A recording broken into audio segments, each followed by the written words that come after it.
नमस्कार, मैं हूं दिव्या और आप देख रहे हैं आंखें न्यूज 24। आइए सबसे पहले नजर डालते हैं अभी तक की खास खबरों पर। बिहार में आंधी बारिश से फसल और फल के नुकसान में राहत देगी सम्राट चौधरी की सरकार। भाजपा बिहार की नई टीम घोषित, बचौल समेत 14 प्रदेश उपाध्यक्ष, जितेंद्र को युवा का प्रभार। विधान परिषद नहीं जा रही हैं रोहिणी आचार्य, एमएलसी के अफवाह फैलाने पर बरसी लालू यादव की बेटी। बिहार में फर्जी मदरसे और संस्कृत विद्यालय होंगे बंद, शिक्षा मंत्री का फरमान। और पटना समेत बिहार के विभिन्न जिलों में आंधी बारिश से मौसम हुआ सुहाना।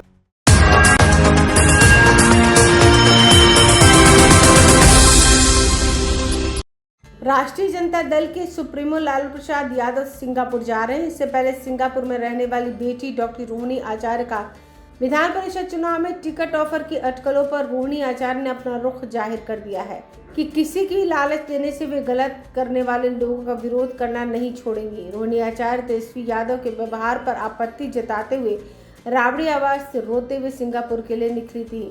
उन्होंने विधानसभा चुनाव में राजद की करारी हार के लिए संजय यादव को जिम्मेदार ठहराया और जिसके लिए उन्हें तेजस्वी के विरोध का सामना करना पड़ा। भाई तेजस्वी यादव के बेटे इराज लालू यादव के पहले जन्मदिन की मेगा पार्टी से भी उन्होंने खुद को दूर रखा। खबर है कि लालू प्रसाद यादव किडनी ट्रांसप्लांट के बाद रूटीन चेकअप के लिए सिंगापुर जा रहे हैं। कोर्ट की अनुमति से उन्हें पासपोर्ट भी मिल गया है। इस बीच खबरें उड़ने लगी कि रोहिणी आचार्य को मनाने लालू प्रसाद सिंगापुर जा रहे हैं। तेजस्वी की बेटे के जन्मदिन पार्टी के हवाले से एक उड़ती खबर यह भी आई कि लालू परिवार में सब कुछ सामान्य हो रहा है। तेज प्रताप यादव को अगले चुनाव में पार्टी अपने सिंबल पर लड़ाएगी। मां राबड़ी देवी ने ऑफर किया है। दूसरी ओर पिता लालू प्रसाद ने रोहिणी आचार्य को विधान परिषद टिकट देना तय कर दिया है। सिंगापुर दौरे में लालू प्रसाद यादव अपनी रूठी हुई बेटी को मनाएंगे। तेजस्वी यादव इसके लिए तैयार हो गए हैं। रोहिणी आचार्य ने सोशल मीडिया हैंडल एक्स पर दोनों खबरों का स्नैपशॉट शेयर करते हुए कहा, बुरी नीयत वालों का मुंह फिर से होगा काला। घुसपैठियों, साजिश रचने और विरोधियों के साथ मिली भगत रखने वालों का गिरोह अपने चंद मीडिया मित्रों की मदद से मेरे आगामी विधान परिषद चुनाव में प्रत्याशी बनने की अफवाह फैला रहा है। गंदी नीयत वाले इन लोगों ने पहले मेरी छवि को नुकसान पहुंचाने के मकसद से ऐसी कोशिश की थी और अब तब इनके झूठ का पर्दाफाश भी हुआ था। इस बार भी होगा। ये वही लोग हैं जिन्होंने कुछ महीने पहले मेरे नाबालिग बेटे और मेरी सासू माँ के विधानसभा चुनाव लड़ने की बात की अफवाह जमकर फैलाई थी। उन्होंने आगे कहा, मेरे बारे में झूठ फैलाने और गढ़ने वालों को मैं ये बता देना चाहती हूँ कि इन लोगों के किसी भी प्रपंच झूठ का मुझ पर और मेरी छवि पर कोई असर नहीं होने वाला, क्योंकि मेरे बारे में दुनिया ये जानती है मैं किसी प्रकार के लालच लोभ से परे हटकर सीधी बात कहने और करने वालों में से हूँ और मेरा विरोध हमेशा गलत के खिलाफ रहा है और आगे भी रहेगा। ये पोस्ट फिर से उन्होंने लिखा है कि बुरी नीयत वालों का मुंह फिर होगा काला। इस तरीके से उन्होंने साफ संदेश दिया है कि उनके बारे में ये अफवाह फैलाई जा रही है और उन्होंने साफ कहा कि वो सच बोलना नहीं छोड़ेंगी और ख़ास तौर पर राजद पार्टी को नुकसान पहुंचाने वालों का नाम उजागर करती रहेगी। ब्यूरो रिपोर्ट, आंखें न्यूज़ 24।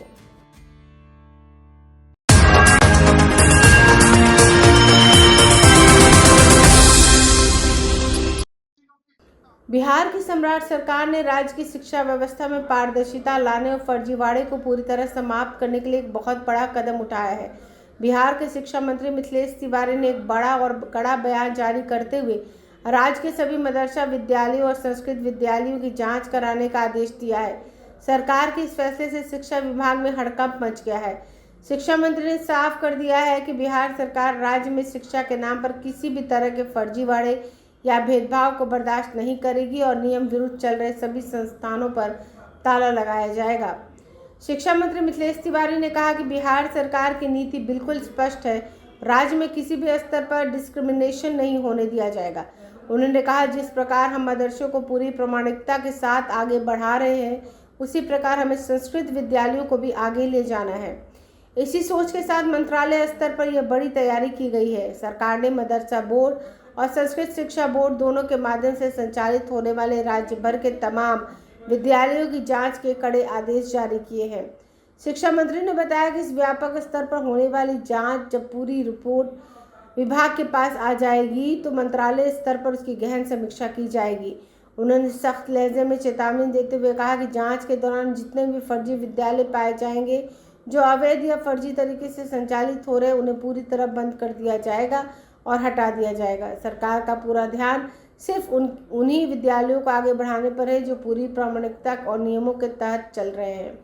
अधिकारियों के मुताबिक इस जांच का मुख्य उद्देश्य यह पता लगाना है कि सरकारी अनुदान और सुविधाओं का लाभ उठाने वाले ये विद्यालय वास्तव में तय मानकों को पूरा कर रहे हैं या नहीं।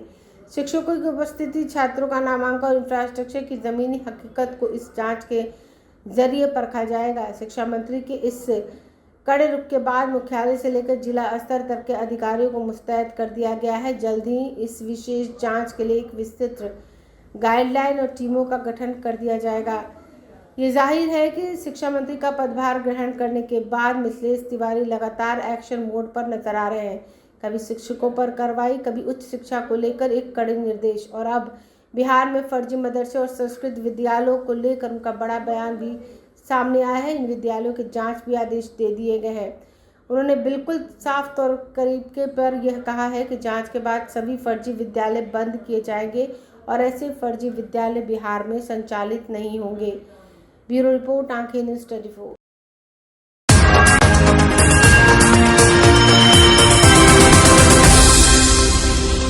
बिहार में झुलसाने वाली गर्मी के बीच कुर्बत ने करवट ली है और पूरे राज्य का मिजाज बदल गया है। जी हां, राजधानी पटना समेत बिहार के कई जिलों में मौसम ऐसी अचानक करवट ली है कि दोपहर में ही रात जैसा अंधेरा देखने को मिला है। तेज आंधी और काले घने बादलों की वजह से दिन में ही अंधेरा छा गया, जिसके बाद सड़कों पर गाड़ियों को हेडलाइट जलाकर रेंगना पड़ा। मौसम विभाग का अलर्ट अब धरातल पर सच साबित हो रहा है। पटना के अलावा खगड़िया, रोहतास और बक्सर, औरंगाबाद, कैमूर और छपरा, जहानाबाद, नालंदा, गया, गोपालगंज और सिवान तमाम जिलों में सुबह से ही रुक रुक कर बारिश हो रही है। जहां एक तरफ 24 घंटे में 29 डिग्री के टॉर्चर को झेल रहे लोगों को इस बारिश से भीषण गर्मी में बड़ी राहत मिली है, वहीं दूसरी तरफ तेज आंधी और सड़कों पर हुए जल जमाव ने रफ्तार पर ब्रेक लगा दी है।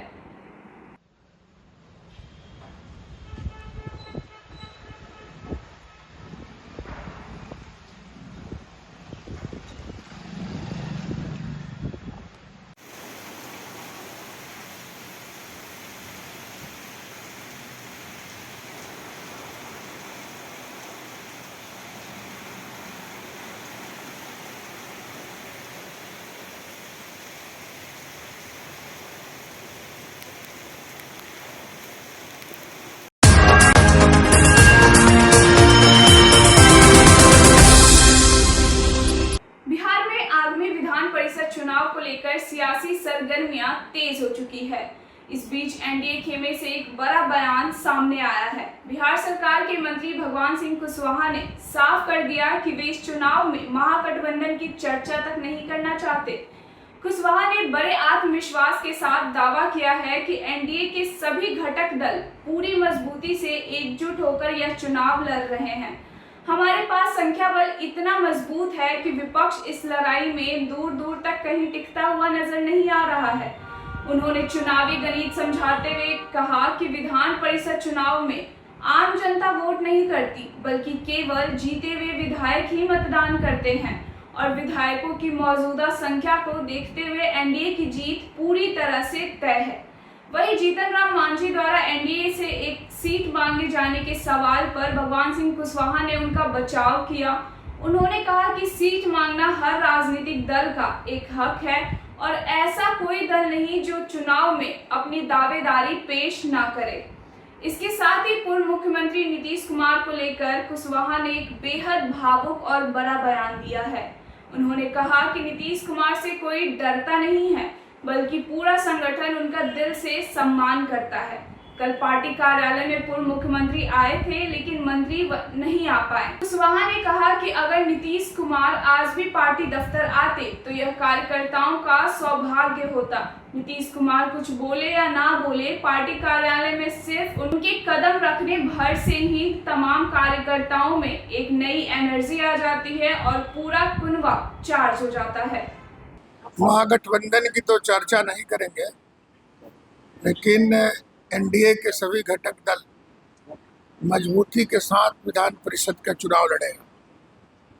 और जब हमारी एकजुटता है, हमारे पास संख्या है, तो हम समझते हैं दूर दूर तक विपक्ष लड़ाई में नहीं है।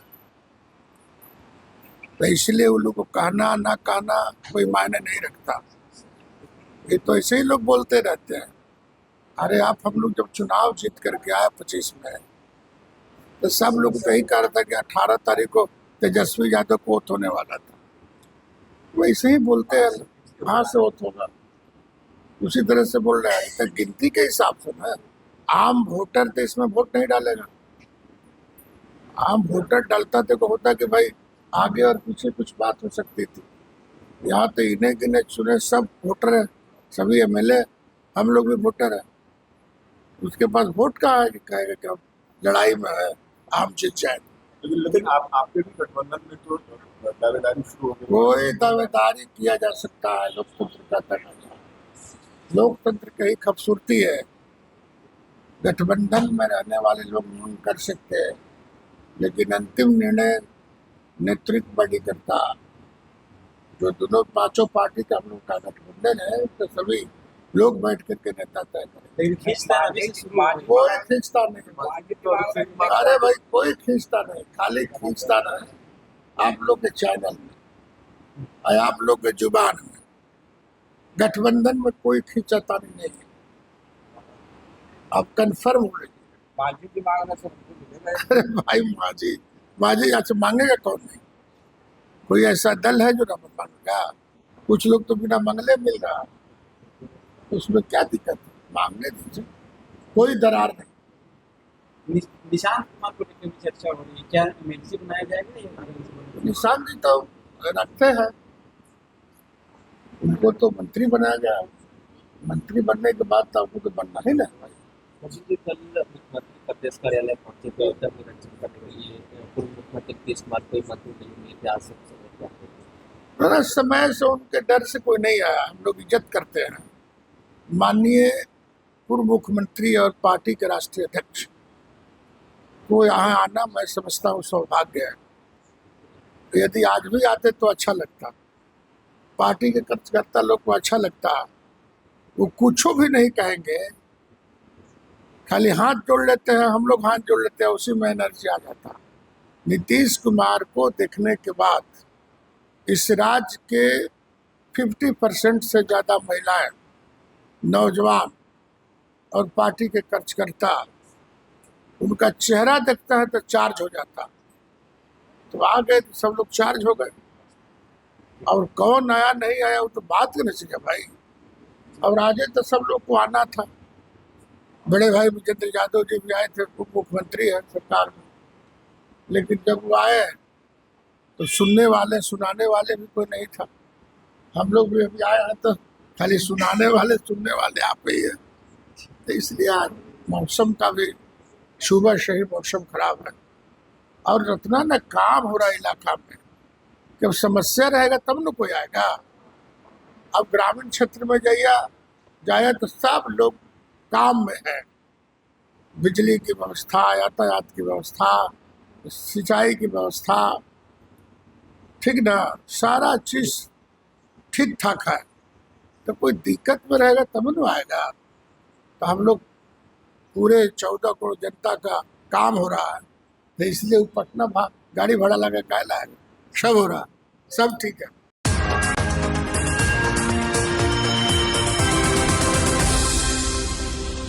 बिहार में अब बाढ़ का आना हुआ बंद, नदी जोड़ो योजनाएं से सुधरे हालात। नमस्कार, मैं उष्णाया गर्ग और आप देख रहे हैं आंखें न्यूज 24। बिहार बीजेपी कार्यालय में आज एक बार फिर जन सुनवाई कार्यक्रम का आयोजन किया गया। जहां आम जनता की फरियाद सुनने पहुंचे बिहार सरकार के पर्यावरण, वन एवं जलवायु परिवर्तन मंत्री रामचंद्र प्रसाद। जन सुनवाई के बाद मीडिया से मुखातिब होते हुए मंत्री जी ने कई बड़े और अहम मुद्दों पर सरकार का पक्ष रखा। सबसे पहले कृषि मंत्री विजय कुमार सिन्हा की नाराजगी की खबर पर उन्होंने विराम लगाया। मंत्री रामचंद्र प्रसाद ने साफ कहा कि विजय सिन्हा संगठन के एक बेहद मजबूत और वरिष्ठ साथी हैं और एनडीए में कहीं कोई नाराजगी नहीं है। पूरा एनडीए पूरी तरह एकजुट है। इसके साथ ही पर्यावरण संरक्षण को लेकर उन्होंने सरकार की प्रतिबद्धता दोहराई और कहा कि राज्य में एक पेड़ मां के नाम अभियान पूरी तेजी और लगातार चलाया जा रहा है। लेकिन इस जन सुनवाई के दौरान सबसे बड़ा और दिलचस्प बयान बिहार की बाढ़ की स्थिति को लेकर आया। मंत्री रामचंद्र प्रसाद ने एक बड़ा दावा करते हुए कहा कि अब बिहार में बाढ़ का आना बंद हो गया है। सरकार द्वारा नदी से नदी को जोड़ने की जो महत्वाकांक्षी पहल की थी, उसी का नतीजा है कि आज जमीनी हालात सुधरे हैं। हालांकि उन्होंने यह जरूर माना कि नदी क्षेत्रों में पानी का आना एक स्वाभाविक प्रक्रिया है। मंत्री ने जनता को भरोसा दिलाते हुए कहा कि सरकार बाढ़ की हर चुनौती से निपटने के लिए पूरी तरह से मुस्तैद है। राहत कार्यों के लिए नई योजनाएं तैयार की जा रही है और पुरानी योजनाओं पर भी लगातार काम चल रहा है।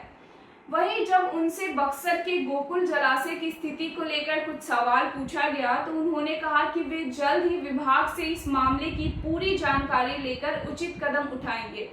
आइए आपको सुनाते हैं बीजेपी दफ्तर में जन सुनवाई के बाद मंत्री रामचंद्र प्रसाद ने बाढ़ और एनडीए की एकजुटता पर क्या कुछ कहा। ये सहयोग कार्यक्रम हमारे पार्टी के द्वारा सुनिश्चित किया गया है और हमारे बिहार के कोने कोने से हमारे जितने भी आम जनता है उनके समाधान के लिए पार्टी ने तय किया है कि किस मंत्री को किस दिन बैठना है और उसी के माध्यम से आज हम लोग यहाँ बैठे थे। जो मेरी विभाग का समस्या हो या और दूसरे विभाग का समस्या जो आता है हम लोग प्रयास करते हैं कि समाधान करने का। सर, बिहार के कई शहर प्रदूषित हो रहे हैं और पटना का AQI भी बढ़ रहा है। सरकार इसके लिए क्या ठोस कदम उठा रही है? इसके लिए हम लोग ठोस कदम उठाने का हम लोग जो है हमारी जो विभाग मजबूती से काम कर रहा है। हमारे 5 तारीख को पर्यावरण दिवस है। पर्यावरण दिवस के अवसर पर हम लोग मजबूती से एक पेड़ मां के नाम, ये हमारे नरेंद्र मोदी जी का जो विजन है उस विजन के तहत हम लोग वृक्ष लगाने का काम कर रहे हैं और ये हमारे विभाग का भी ये संकल्प है तो हम लोग वृक्ष लगा करके हम लोग पर्यावरण को ठीक करें। सर, नदियाँ भी प्रदूषित हो रही है। नदियों को साफ करने के लिए क्या कर रहे हैं? नदियाँ बिहार की जो गंगा है और भी कई नदी है उसमें भी गंदगी लगातार बहुत आदमी बहुत ऐसा विषय है। मैं हाल ही में अपना पदभार ग्रहण किया। अरे यार एक सवाल का जवाब तो देने दो। बहुत विषय ऐसा भी है जिससे मैं विभाग के सब लोगों के साथ मैं अभी वार्तालाप नहीं हुआ है। मैं आप जो विषय कर रहे हैं इस विषय पर मैं अभी चर्चा नहीं की। अगर चर्चा होगी तो मैं निश्चित रूप से कुछ जवाब दूंगा। सरकार में सब कुछ ठीक चल रहा है ना, नीतीश जी करें की रिपोर्ट दे दीजिए। ये तो हम अलग विषय है, लेकिन मेरे एनडीए गठबंधन में पूरा चट्टानी एकता है और चट्टानी एकता के साथ हमारी पूरा बिहार का सरकार कम कर। विजय सिन्हा कुछ बयान दे रहे हैं, नीतीश जी कुछ बोल रहे हैं। अब हम तो नहीं सुनने के बयान देना, तो आप लोग बोल रहे हैं तो हम क्या करेंगे?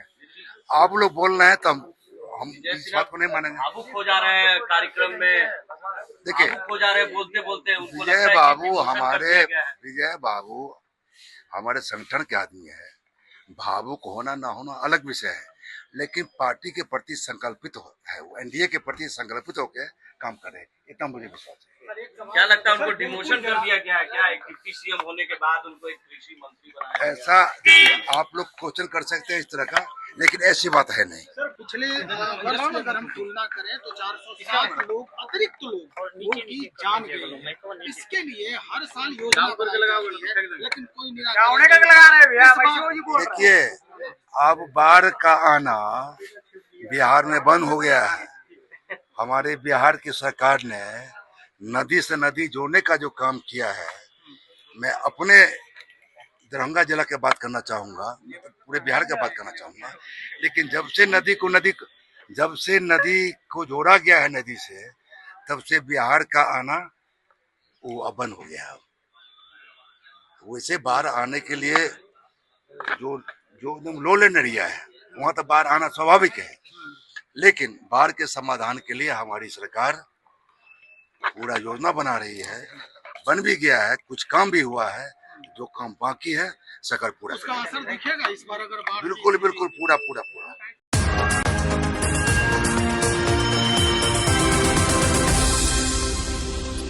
अगर आपने अभी तक हमारे चैनल को सब्सक्राइब नहीं किया है तो हमारे चैनल को जल्द से जल्द सब्सक्राइब करें, लाइक करें और शेयर करें।